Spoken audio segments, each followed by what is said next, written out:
People haven't got any money, tell them to get a job. People haven't got anything to eat, send them to a food bank. And if all else fails, they can always take out a loan. Are you hearing me loud and clear? Loud and very clear, Mr. Scrooge.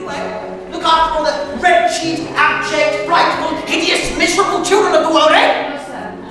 No, sir. In life, Ebenezer, I was your business partner, Jacob Marley.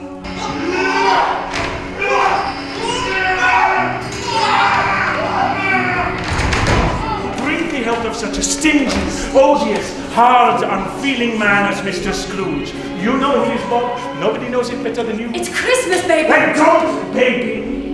And as I hope to be a better man from what I was, I'm prepared to bear your company and do it with a thankful heart. Scrooge was better than his word. He did it all, and infinitely more.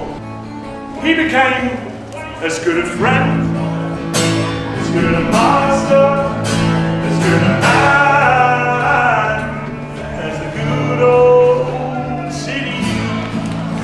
As good a friend, as good a master, as good a man, as the good old city. Some people laugh to see the alteration in it.